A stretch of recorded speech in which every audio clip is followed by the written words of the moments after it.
Hey guys, and welcome to this episode of my Road to Max series on the noob account. This is episode 22, and I'd like to thank you all for the views, comments and likes on the previous episode. It's been a while since a Road to Max episode has hit sort of 1,000 views, so thank you so much for that. In this episode, we're going to make some more progress. As you can see, we're just about to get to mining level. When I said in the previous episode I was going to do quite a stint at limestone, I really was. I saw the price of limestone was selling for. It was selling between 3 and 4k. And I thought, I need to train mining anyway, I need to get some levels.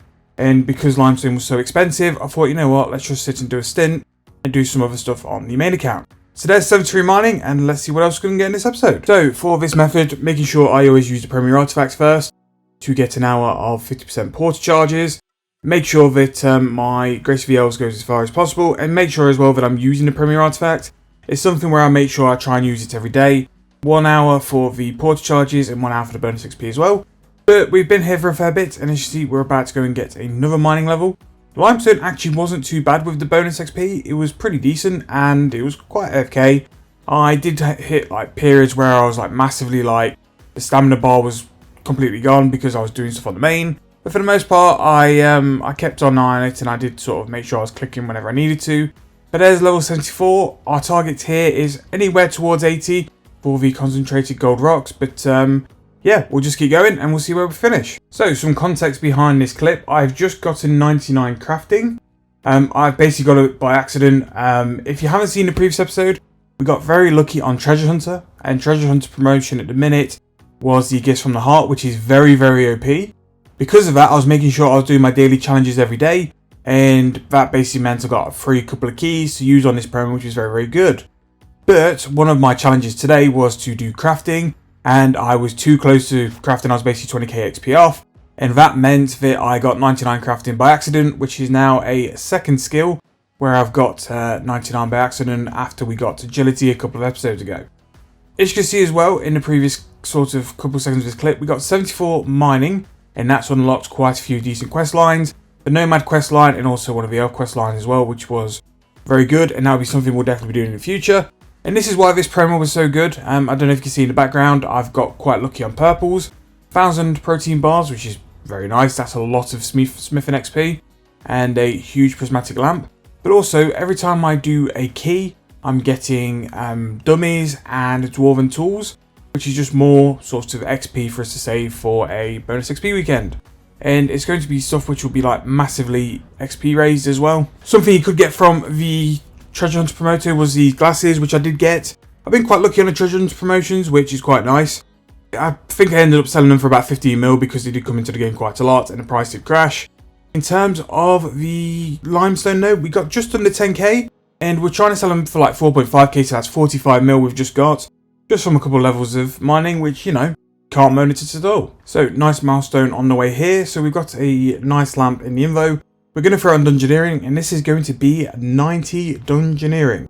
Now, we've not really trained Dunge properly. It's mainly been done by lamps and our big sort of Christmas push for wrapping paper.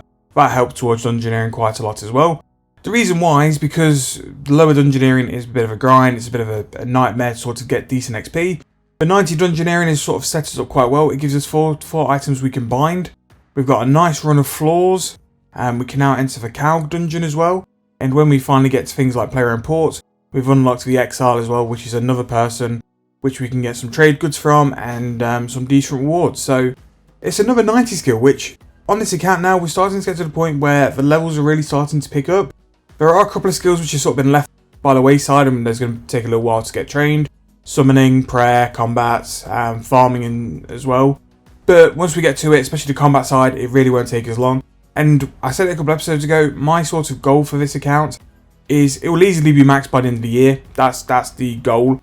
But I'd like it to have Quest Cape, Diary Cape, and all the other sort of bits and pieces which you want on a max account by the end of the year. And then hopefully sort of after that, we can do some nice little challenges on this account without having to wreck the main account.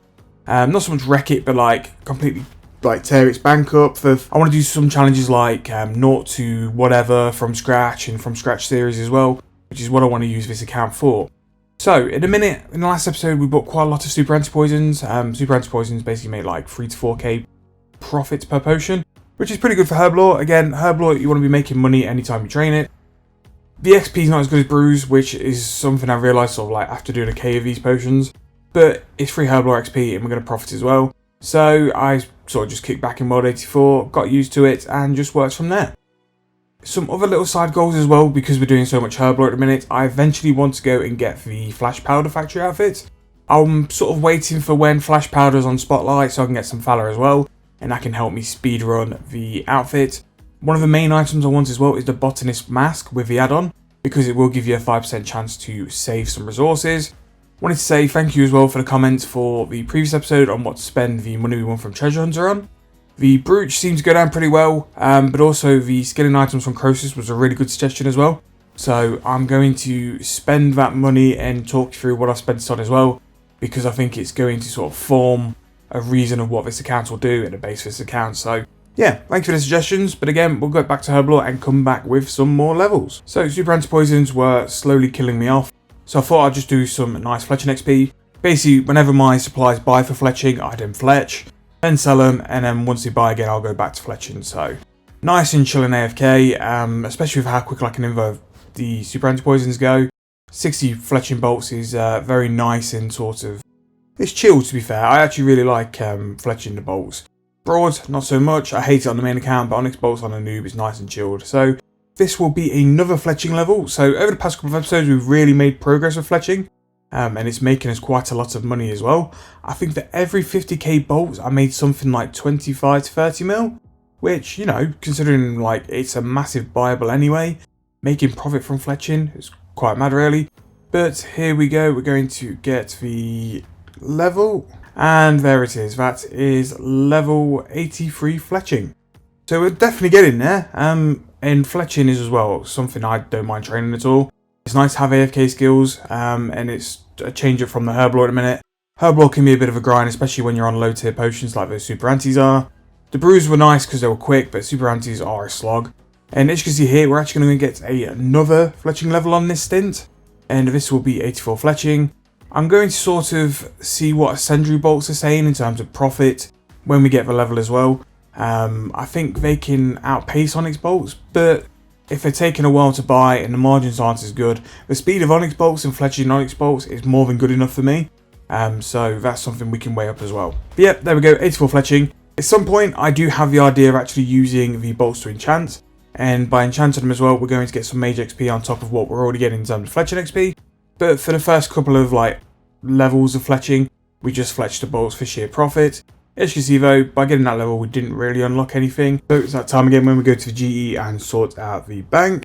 So we finished all the 5 battle staffs after 99 crafting, and we probably got something like 14.5 mil total crafting, which is nice, and it works us towards the 120 cape if we ever decide to go down that route on this account. Made quite a lot of profit though, you're talking like 3k per battle staff, and they were pretty chill to be fair, it weren't too bad. The porter does work on the 5 battle staffs, but you'll be saving the orb, not the actual battle staff, which you know is just a bit more profit. Got a decent price from as well, so we sold all those and made quite a bit of profit. We're selling our Onyx bolts as well, we're trying to hold out firm on the price again, by putting it in a price which is slightly higher. It will take longer to sell, but we will make more money, and again, I'm in no real rush. We'll buy our supplies again for the price we want to. The limestone's still selling as well, so we've got quite a bit of money stored on the account now.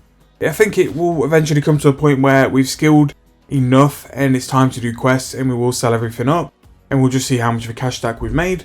But in the meantime, while I'm in the mood to skill and while I'm in the mood to do skills which make money, I want to keep plodding on this account and just keep building up so we can get some decent combat gear. However, that is the end of this episode. So in this episode, we've got another 99 crafting, and that is our third 99 on the account. So by finishing crafting, we've finished in all the supplies and we've now cashed out for battle staffs. Made a lot of profit on that. We've got a few Fletching levels as well, which is not too bad. We're rotating between our sets of Onyx bolts. So we'll buy 50k, sell, and then buy another 50k while we're trading something else. Herblore, we're making progress on the super anti-potions. Not quite got a level yet, but they are very slow. But we'll make quite a nice profit on that as well. Throughout this episode as well, I've been making sure to do my daily challenges to make sure that I've been using the Treasure Hunts promo. The Gifts from the Heart was very OP, so we've stocked up heavily on scaling dummies and dwarven tool axes, which will definitely help us towards the end when we decide to do some other skills as well. But yeah, that is this episode. That is Road to Max 22. I hope you guys have enjoyed. If you have, please subscribe to the channel. We are very close to 1,000 subscribers now. and please like the video as well if you have enjoyed. Now, if you've got any comments or any suggestions for future videos, please let me know in the comment section, and I'll see you guys very soon in the next video.